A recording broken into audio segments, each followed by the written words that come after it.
Welcome back to Animal Crossing New Horizons. I'm dear darling. Should we see what's going on our lovely island of Fawnhallow today? Where I just got, I didn't even press A. I was like, why is nothing happening? And my mind could not figure it out. But yes, just got done with a stream. Pretty good stream, if I do say so. I actually need to upload it. I don't know what I'm going to title it. That I'm going to have to figure out. I suppose we can sort of conceptualize, like, what did I talk about during that stream? Or what happened in the game? I don't even remember what I talked about. I don't know how 3 hours passed doing it. It felt like a blur. But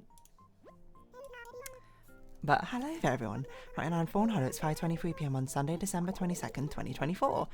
We did talk more about Christmas songs in the drawing section. I talked about random other stuff, and I talked a lot about anecdotes in Button City as well, to be honest. But I don't remember exactly what the things I spoke about were. I wish I did, but it's kind of gone from my memory. But yeah, it's like, I mean, this was the stream before Christmas. My pockets are too full. I don't know why I sound like an old-timey prospector doing that. My pockets are too full. Oh, it's an absolute travesty. Let's go clear out all the excess flowers we have in our pockets then.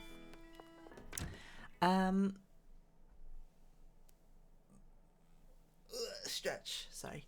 I feel like I should be talking about Christmassy things, but the thing that came to mind was in Button City, where we basically had like a chase sequence. A very goofy chase sequence. Button City is quite light-hearted, I would say, so it does befit the general sort of vibe. It's very like light-hearted, casual, and silly. Like everything is kind of like lampshaded in a silly way, not in like in a bad way, but you know, you'd be like. I think the thing that sort of epitomizes it, but most is when you ask like one of a friend's dad for glow-in-the-dark paint, and they go, for the old break into an arcade and make it seem like it's haunted with Halloween decorations, trick, classic youth shenanigans, or whatever he said. And I was like, you know, fair enough. But yeah, if you don't know what lampshading is, it's like a trope in media where it's sort of like they point out the absurdity of a situation and then be like, well, that's weird, isn't it? And then they sort of like hang a lampshade over it. That's what it means. It's sort of just like, oh, that's strange. And then they just continue about their business anyway. Which, honestly, I think is a great comedic tool for comedy-based properties. But when it's not a comedy-based property, then it's kind of like, Hold on, let's see. TV tropes, lampshading. It probably has a better description ID.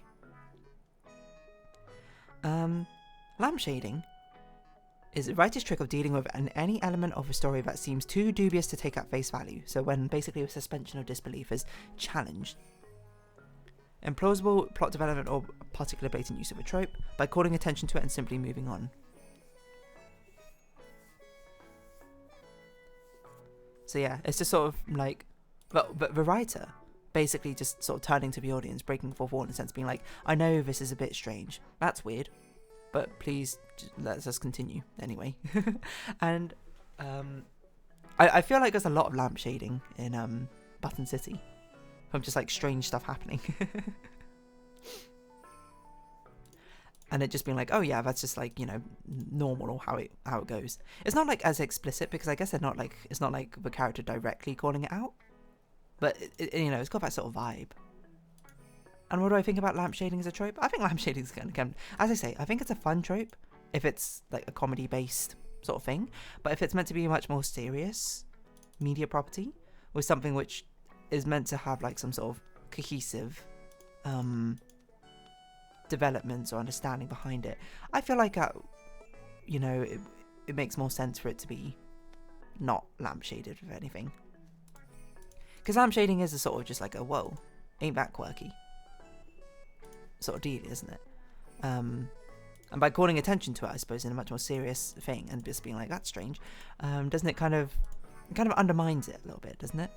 Where it's sort of like, this is a thing where it's like, oh, I kind of want plot to have like a cohesive through line, but suspension of, I guess what I mean is the suspension of disbelief in that would be lower than in something which is more comedy based, in which case the suspension of disbelief you're willing to allow a bit more because, you know, especially for like, I'm allowing this because it's funny, essentially. But in a bit more of a serious media property, you might not give it that sort of like a leeway. you might be like, no, I'm not going to allow this lampshading. I'm going to be like, hey, you know, you gotta have a good reason for this in the first place. You can't just call attention to it and move on. It feels underwhelming when you do that. It feels like you're calling into question the rest of the entirety, perhaps, of not the prompt, but the story that's going on. I wonder what's most a famous example of lampshading.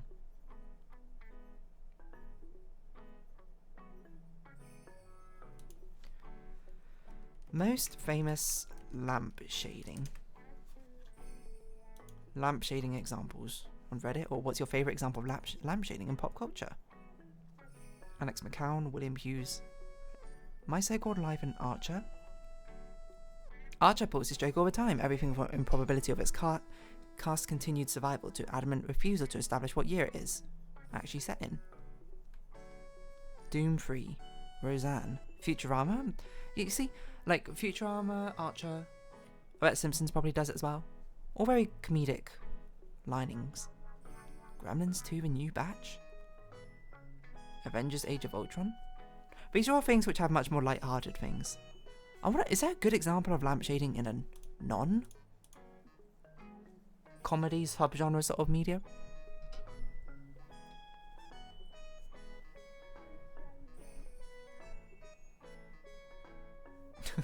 Avengers Age of Ultron.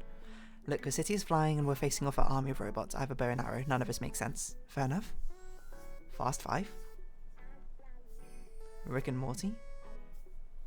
I don't think I have good examples off the top of my head, but... but yeah, I remember when I first heard about lampshading and read the TV tropes page, I fully did not understand what the trope meant. Which is, because I feel like it's like a reasonably popular term, isn't it? Not as a reasonably popular trope, which is used a decent amount. So I feel like I saw it referenced a lot of times, but then I remember many times when I tried to read the lampshading TV tropes page, I fully just didn't understand what it meant. What it meant, but just calling attention to it, and then what is that? What does calling attention to it, I suppose, mean?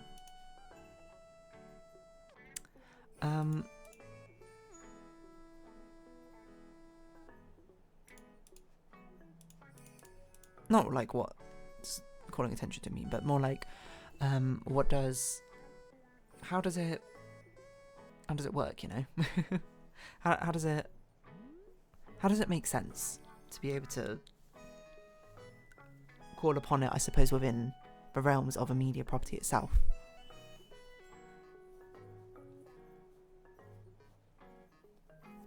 What? I don't know how to explain why I didn't understand it when I was younger, but it made the not making sense made sense to me when I was younger, because I was just something about the explanation didn't make sense to me because I couldn't understand what it meant. So something along the lines about calling attention to something and then being how does this work? Why does calling attention to something make it... I think that was probably it. It's why does calling attention to something make it a trope? And I suppose the answer being more so to do with the fact that it's not just calling attention to something which makes it a trope. It's the calling to attention and sort of swiftly moving on.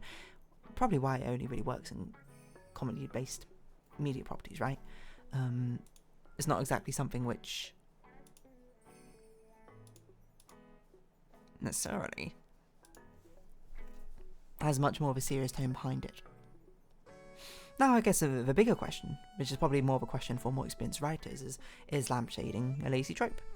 Is it a good trope or a bad trope? Well, I suppose tropes aren't necessarily good or bad inherently, more so that they are a way of classifying common occurrences throughout various different media types, right? Doesn't, I think, necessarily have to mean that it's inherently a bad thing to use a trope, because there are many good ways you can use a trope, even a very overused trope, I suppose. It's much more just a way of actually giving a name to something, and then from there you can have a think about the best way to actually incorporate it properly into the story, rather than it just being, used as a sort of trope stick in the first place, being hey, look at this, we're using the trope. I can't remember which media property this applies to, or where I first heard it about. But there was something, maybe it was about Undertale, I'm not sure. But I think the most interesting use of trope is always when they use a preconception of tropes to subvert the expectations or something. Like using tropes to try and build up an expectation from the person watching, consuming, I suppose, the media property, and then having it be subverted one way or another by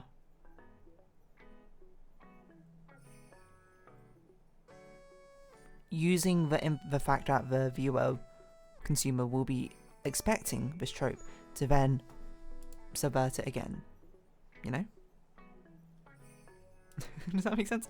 I don't know if what I'm saying makes sense. Anyway, long short, lampshading. I just remember it being one of the first TV tropes things I learnt about, and also straight up not understanding it. We can get some quotes from lampshading. Anime and manga. How about this? I haven't seen any of those. Film, animated. Emperor's New Groove. No, it can't be. How did you get back here before us? Oh, this is a very famous one. About when Kuzco and Yzma are racing. I can't remember what the Emperor is even called in Emperor's New Groove. Hold on. I can think about it. No, I can't remember his name. I'll recognise it when I see it. No, wait, Kuzco is the Emperor. It's Kronk is the assistant. For some reason I got Kronk and Kuzco confused. No, it can't be. How did you get back here before us? How did we, Kronk? Well, you got me. Pulls down a map showing where they fell off a cliff chasing Kuzco and Pacha. By all accounts, it doesn't make sense. Oh well, back to business. That's like an epitome of lampshading, right? We're sort of calling out like, hey, this doesn't make sense. This questions the suspension of disbelief within this media property by completely throwing the rules, sort of, not throwing the rules out the window, but certainly is something which doesn't make sense within the context of the established universe. The established universe in this case being like, it follows regular human physics or anything. But then that's the point of a lampshading, is they bring it out, be like, hey, it doesn't make sense. And then be like, oh, okay. And then they keep going. I don't know, the more I talk about it, the weird, it's a really weird trope. Now I think about it. Obviously, very much one which breaks the fourth wall, right? Well, okay, I guess it doesn't technically have to break the fourth wall. But it's sort of like a hidden break of a fourth wall, where it's like very clearly the writers wrote this with the intention of a writer himself kind of breaking the fourth wall, but the character doesn't break the fourth wall, right? Because that all happens in universe, presumably. Well, they find it a peculiarity, but then they don't think much else of it. You should know that this is the strangest thing I've ever done. I don't know why that's lampshading. I guess that's kind of calling out that he's doing something which is would be considered out of character. But I guess that is lampshading. I don't know, maybe that's what made it so confusing for me. Literature, haven't read any of these. Blackadder. This is like an episode of, well, everything.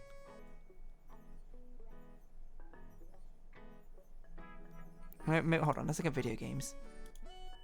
Assassin's Creed, what were you expecting, a confession? Tomodachi Life, do you ever feel like you end up talking about the same things over and over? Welcome to Corneria. What is this? NPCs repeating same thing, I see. Futurama video games. It's not like this is the end of the world as we know it, but this is the end of the world as we know it. With a recent purchase of Planet Express, Mum now owns 50% of Earth, making her its supreme ruler. Has anyone ever noticed how Fry always turns on the TV at just the right moment?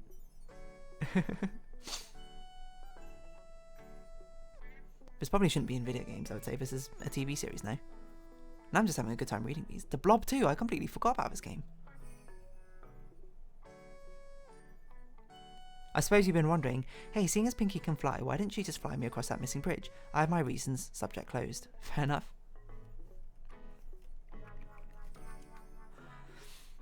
How would I put it? I guess it's kind of more like within the realms of a universe being able to... It's kind of like a way to explain a logical inconsistency of a universe away. But you don't actually explain it away. The explanation is, that's weird, and you move on. Is that so? What a strange TV trope, or a trope in general. I really never thought about it much, but that really is... It feels like it should be like a... It feels like it should be considered a lazy one, but I don't know, I find it funny every single time.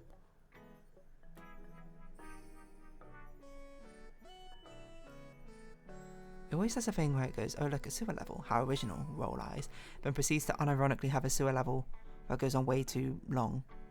If you know it's bad, why are you doing it? From zero punctuation. I love zero punctuation. Western animation. So we have a problem with Lisa Simpson. Seymour is superintendent of 15 schools in the district, yet every time I come here, it's to see you about one of the Simpsons kids.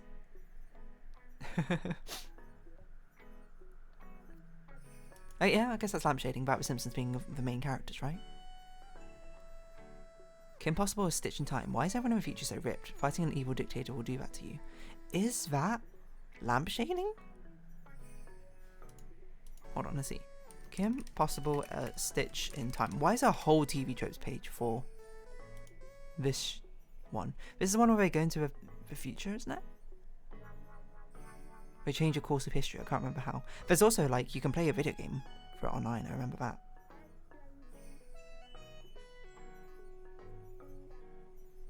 Is that lampshading? I don't know. Can anything be considered lampshading, even if it's a in-universe explanation? I guess so. Because I guess the definition of lampshading would be any sort of peculiarity. It doesn't necessarily have to completely challenge the suspension of disbelief in a media property, but it is something which would be considered unusual given the circumstances, and even in universe. And then the lampshading could be any explanation for it. Because I always thought lampshading was a sort of move on sort of thing. Just be like, huh. It's more like a, huh, that's strange. But then this one is, fighting an evil dictator will do that to you. That's not like a, huh, that's so strange. That's more like a, oh, we actually have a reason for it in universe. Does that still count as lampshading? I say asking no one but myself, because I don't have an answer to it. The characters call attention to an illogical, unexpected trope. Okay, so it's not the explanation which really matters, it's much more so the questioning of it, or the calling of attention to it in the first place. That's interesting. I didn't realise that with lampshading. I thought the explanation also mattered. And it also had to be something which was not necessarily comical, but something which moves on. So yeah, you can absolutely have lampshading in something more serious. You just respond with a more serious answer, right? It's just not a joke answer, it's just like real. Like in that Kim Possible one. That's just the answer it should be. I don't know. So I guess that's what gives lampshading is not necessarily negative connotation. It's the fact that like a legitimate explanation, it can be more like response to the lampshading. Anyway, long shot, lampshading. Interesting trope. So, on that note, if you haven't been watching, thank you very much. It's been Animal Crossing New Horizons. I've been Dear Darling. Likes, comments, subscription, shares, greatly appreciated. Socials, Discord down below. Hope to see each other again, but for now, it's our farewell. So until next time, bye-bye for now.